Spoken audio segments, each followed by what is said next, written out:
Manunggi sarang biabiribasingsu ikai punamutsel.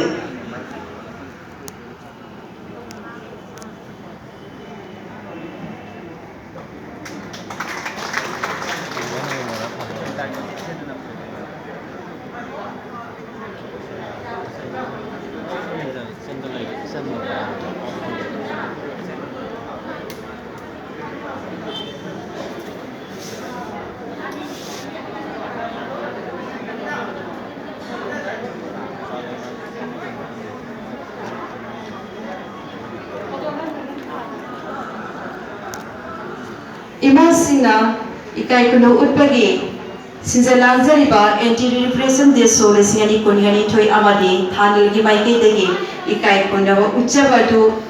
itanjadu lobi krabagi tungda ngasi tongan ba loop amadi imunganong gi maike degi so imatara gani thoi maphamda ikai kuno utpagi tugumlaba tanjadu imasina lengsin bidigi marak asida lengsin bidana koksinjari ahan bada Iba mutum ibemalgi masanupi ikai kunizaribi iron samilana tugum laba imasinda ikai kuno utpegi kutol pola du pipina banor una kokatsari loina na tamising mi apun banuk piluki emema amadi abuzam ombi samila angkil amadi airani bala nimpal loina na w hema porompa haiba Group asina so imasi mapam de ikai kuno utpina na mahai wapam kambirai hai ba group asisu le sen birawan noloksari amadi imam mamolgi family gi mosindana kai kuno zeri salam ombi laimena so imasi de ikai kuno utpegi atukum laba tanjadu longna bagi tanjadu su imasi ne lesin riba matam masida lopina bani singjari puna malengkat pirasin loina na Hangai ban apun bandupi lo thanyangi imakai dagiso General Secretary Laipurban Project Sori na lusing bidana kai lo dana basunoro na kapatsari matam na tiyan banila puna bangla kitang yang na junction bilog dina ikai puna batu upin na ba nolo na hangkatsari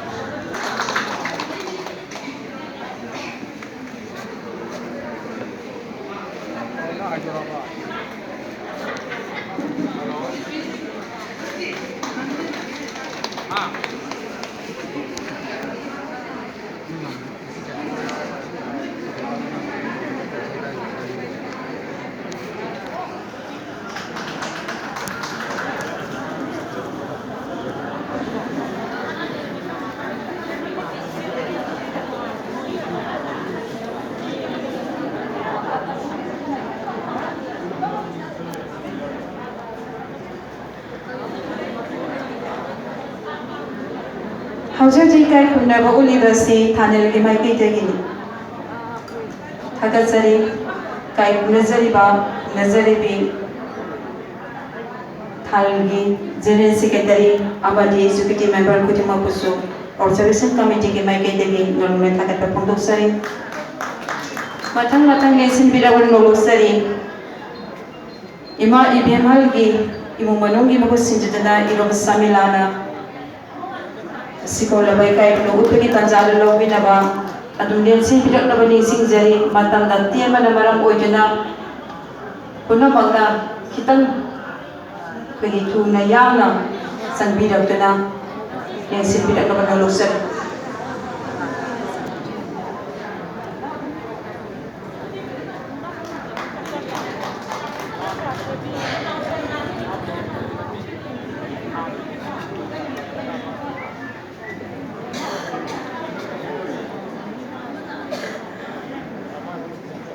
Thanilgi matung da sanglai da ikai puno biribasi imasinya kudol pol amadi ikai puno ba ningsin biribasi imai bemal motor ibemal gi momano gi miwising ni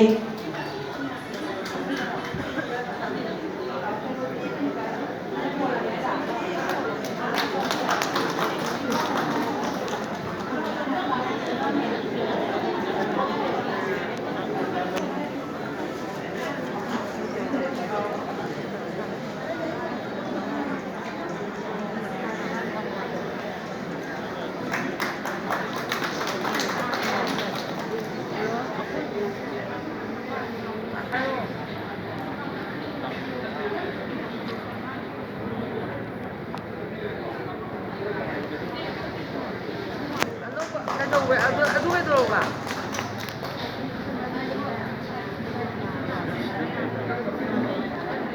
Oh, pisah le.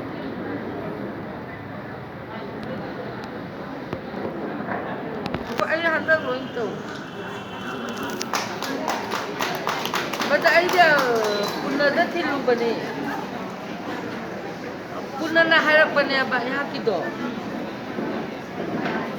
Yung dala harap ya. Matang dilensin bidak na ba? Tuksinjari ima sweba mo ombi momol lay magi. Basta nabi salam ombi lay mana ima taranga ni tuida kay puno utpagi atun matan jado law pinabali sinjari.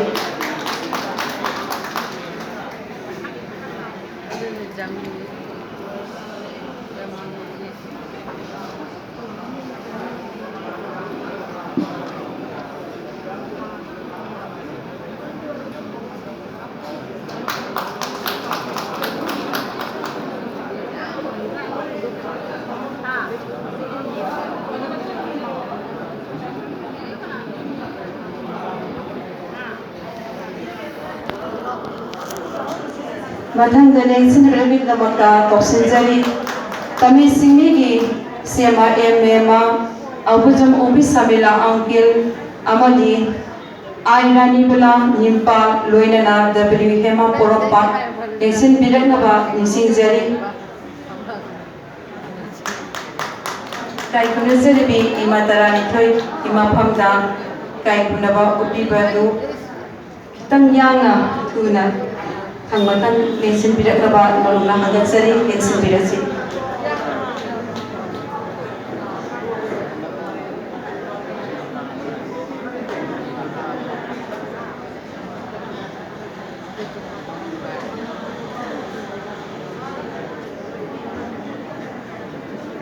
Aroiba piniba grupo si All Manipur Tamisimiya pambanyung pilagi MMA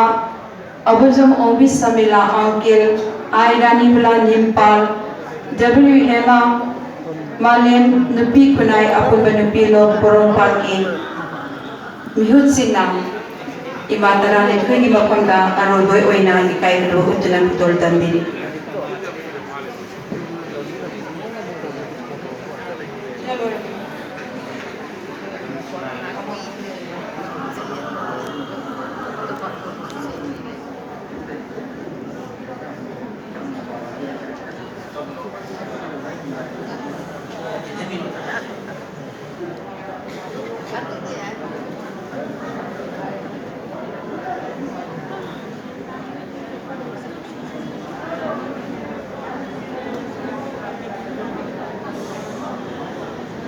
Hanggang sari, ikay kunuzuri bipunamako nasi itay sa lensin biribi dahil sa pampam lang da